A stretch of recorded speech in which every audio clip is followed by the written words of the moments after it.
We Are Not Your Soldiers connects veterans to high school and college students, sharing stories from Vietnam to Iraq, Afghanistan, and more, all affected by their experience in the U.S. military, whether in war or at home.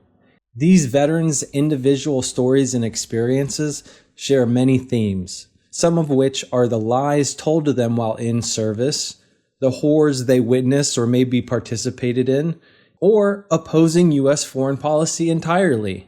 Students are exposed to the true military experience by listening, speaking with, asking, or even debating with our veteran speakers, all in an environment where everyone treats each other with respect. Invite We Are Not Your Soldiers to your school so more students can hear more veterans speak about the actual military experience from person to person. Up until that point in my life, I never had cause to hate anybody, to hurt anyone else. I never experienced something that would condone a reason to go to war, to occupy. But this event was seen as our generation's Pearl Harbor. And people at that time treated it as a kind of wake-up call, a call to arms. We need to do this thing for our country. But the thing that we didn't talk about is what we were actually going to do, any kind of limits to what President Bush began during that time. It was a pretty dehumanizing experience. So a lot of people may think, oh, as long as I join the military and don't go to war, I'll be fine. Now, that's another myth.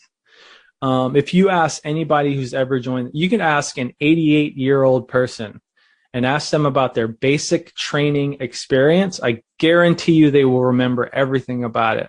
Why would they remember such, 10 weeks of their lives at 88 years old? Well, it's a very traumatizing experience to go through just basic training.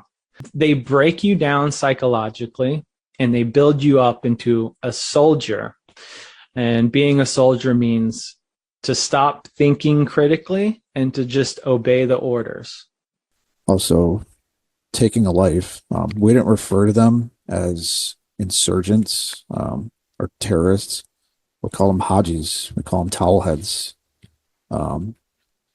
Call them sand N-word, Like these are the terms that a lot of us used. Basically being racist openly. Obviously, you can't do it out in public, but, in closed doors and stuff, people had this rhetoric.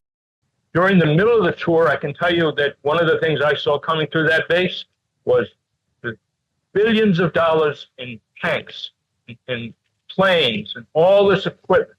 But I would go off the base and go downtown into the capital city of Saigon and see people starving on the streets. The Vietnamese people were starving. So I would say it occurred to me, this isn't about helping the people. There's something else going on here. And I left my time in Vietnam confused, angry, alienated. And at that same moment, really, I had to go through this, paperwork, blah, blah, blah. I found out the secret.